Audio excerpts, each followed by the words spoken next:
गोपाल वर्मा जी, नरेंद्र सिंह पचासी और राजाराम शर्मा ऐसे महान लोग जिन्होंने जनपद में अलग जमाई है और कुल कुरीतियों को भगाने का काम किया।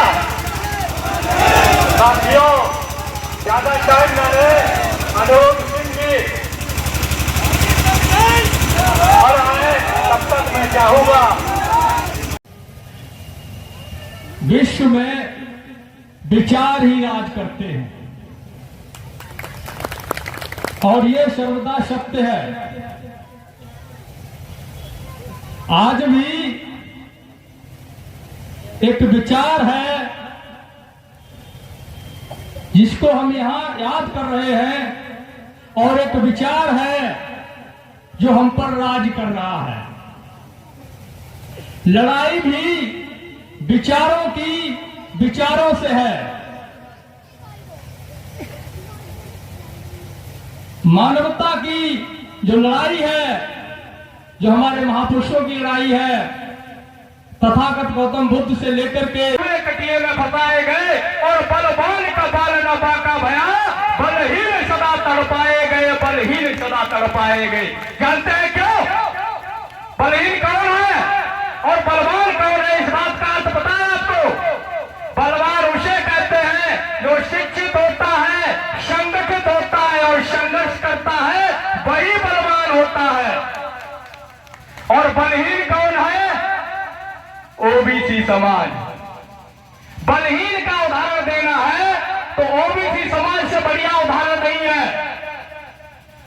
क्यों? क्योंकि यह समाज न शिक्षित है, न संगठित है और न ही संघर्ष करने को तैयार है। ताज्जुब की बात है, जो मंडल कमीशन के बेनिफिशियरी हैं, जिन्होंने आरक्षण का लाभ लिया है, उन्हें यह मानने में तकलीफ होती है कि वो बैकवर्ड है और आरक्षण से सर्विस पाए हैं। तमाम ऐसे लोगों को मैं जानता हूं, शायद वो भूल गए हैं कि जब 1992 में 90 में मंडल लागू हुआ तो 93 में पहला आईएएस से कुर्मी समाज का रायबरेली से बना था। ओबीसी से पहला आईएएस था। उससे पहले आप क्यों नहीं बन गए? उससे पहले आप क्यों नहीं बन गए?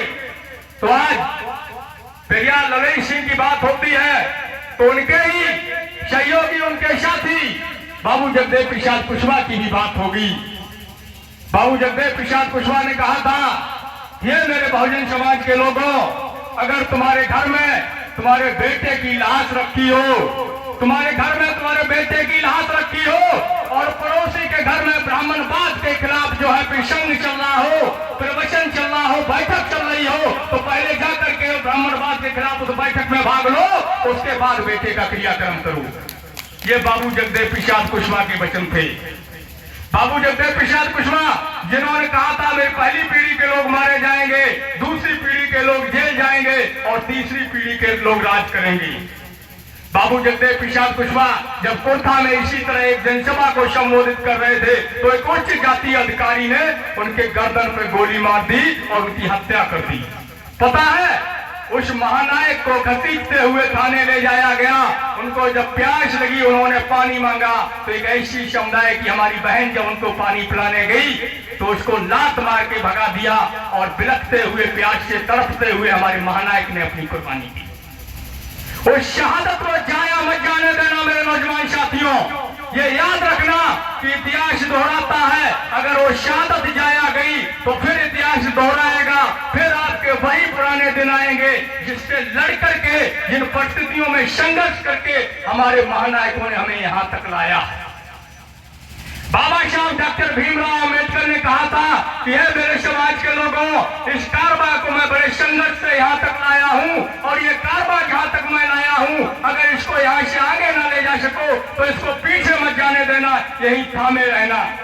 लेकिन मैं कहना चाहता हूँ कि कारबा को यहाँ थामे नहीं रहना है, अब इस कारबा को हमें आगे ले जा करके बाबा साहब के सपने को साकार करना है। बाबा साहब की जो विचारधारा थी, पेरियार साहब की जो विचारधारा थी, जगदेव प्रसाद कुशवाहा की जो विचारधारा थी, मानवत साहब काशीराम की जो विचारधारा थी, उस विचारधारा को हर एक घर घर तक पहुंचाना ये हम नौजवानों की जिम्मेदारी है। ये हम नौजवानों की जिम्मेदारी जाओ 4 दिन रुक जाओ, कभी नहीं। तुम्हें इस बात पे गर्व है और ये मेरी ताकत है। इस ताकत को आपको भी बनाना होगा। और ताकत जब बनेगी जब आप अपने घर परिवार में महापुरुषों की जो विचारधारा है, जो महापुरुषों ने संघर्ष किया है, उस संघर्ष के दास्ता को जब अपने पिता के साथ में, अपनी माँ के साथ में, अपनी बीवी के साथ में, अपने भाई के साथ में बैठ के साझा करोगे, उनको समझाओगे कि आज जरूरत है संघर्ष करने की, तब मैं वादा करता हूं कि वो भी आपका हाथ नहीं खींचेंगे जब उनको समझ में आ जाएगा। इसलिए ये लड़ाई लड़ने की आवश्यकता है। मेरे सम्मानित साथियों, आज पूरे देश में पूंजीवाद, ब्राह्मणवाद का जो ठगबंधन है और इस ठगबंधन की जो फांसीवादी ताकतें हैं, वो नहीं चाहती हैं कि आपको हक अधिकार मिले, और इसके लिए वो संविधान को खत्म करने के लिए आमादा है। और मैं तो कहूंगा कि संविधान तो खत्म कर दिया है साहब, केवल ऊपर का जो आवरण होता है किताब का वो रखा है संविधान का, और नीचे उसमें मनुस्मृति रख के शासन चला रहे हैं। शायद आपको याद हो, हमारे प्रदेश के मुखिया की एक तस्वीर वायरल हुई थी जिसमें मनुस्मृति टेबल में रखे हुए थे। आप सोचिएगा, जिस प्रदेश का मुखिया संवैधानिक पद पर बैठा हुआ व्यक्ति अपनी टेबल पर मनुस्मृति रख रहा हो और उसकी फोटो वायरल करवा रहा हो, उसकी मंशा क्या होगी?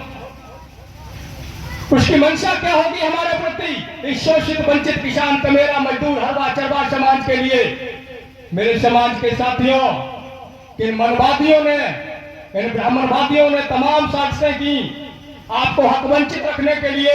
इनके हेड गवार और गोलवलकर के जो सावरकर के जो वंशज थे, इनकी तराजू एक तरफ थी और हमारे न्याय के देवता बाबा साहब अम्बेडकर की कलम की न्याय की तराजू एक तरफ थी, जिसकी बदौलत हमें आज न्याय मिला, जिसकी बदौलत आज हम यहाँ बैठे हुए हैं। अगर बाबा साहब अम्बेडकर हमें संविधान में जो आजादी मिली है वो न देते, या बाबा साहब अम्बेडकर को संविधान लिखने का अवसर न मिलता, तो शायद आज वही होता क्या जो पहले हो रहा था।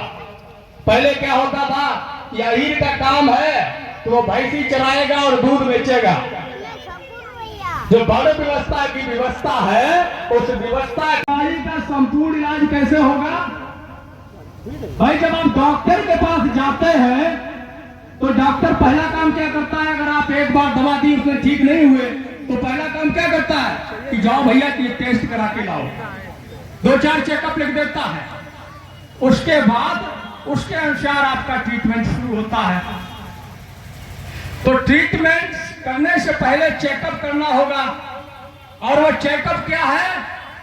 चेकअप है कि पहले जातिवार जनगणना हो, जो ये मनवादी, ब्राह्मणवादी, सामंतवादी, फांसीवादी ताकतें होने नहीं देना चाहती। हम जब निकलते हैं, अपने लोगों के बीच में बात रखते हैं, तो हमसे कहा जाता है कि देखो ये जातवादी लोग आ गए, ये जातिवाद फैला रहे हैं, ये देश को तोड़ने का काम कर रहे हैं, ये देश को बांटने का काम कर रहे हैं। तो मेरा एक सवाल है आपसे, ये बताइए, क्या न्यायिक बंटवारे की मांग करना जातिवाद है? क्या देश में इस 90% शोषित वंचित कमेरा समाज को उसका हक अधिकार दिलाना, उसकी बात करना, उसकी मांग करना, हक अधिकार देना क्या जातिवाद है? क्या राष्ट्रद्रोह है? क्या है? क्या नहीं है? तो हक अधिकार कब मिलेगा? क्योंकि ब्रिटिश हुकूमत के समय में 1941 तक लास्ट बार जाति जनगणना हुई। अंग्रेजों ने इस वंचित समाज को, इस शूद्र समाज को, इस कमेरा समाज को, मजदूर समाज को इसका हक देने के लिए जाति जनगणना शुरू कराई, और वो जाति जनगणना 1941 तक चली। लेकिन 41 में द्वितीय विश्व युद्ध हो रहा था, जिसकी वजह से आंकड़े सारे जुटाए नहीं जा सके। तो 1931 में जो जाति जनगणना हुई थी, उसी जनगणना के अनुसार आज तक सारी योजनाएं बन रही हैं। जब देश आजाद हुआ, सत्ता का ट्रांसफर हुआ और सत्ता नेहरू के हाथ में आई, पंडित जवाहरलाल नेहरू के हाथ में जब सत्ता आई, तो नेहरू जी ने क्या कहा पता है? कि हम जो है जातियों को नहीं गिनेंगे। साथियों नमस्कार, जय मंडल, जय श्रमदान, जय जोहार। मैं अनुज सिंह विद्रोही। साथियों, आप देख रहे हो मंडल यात्रा 25 अगस्त 2022 से चल रही है और 17 फरवरी 2024 तक चलेगी।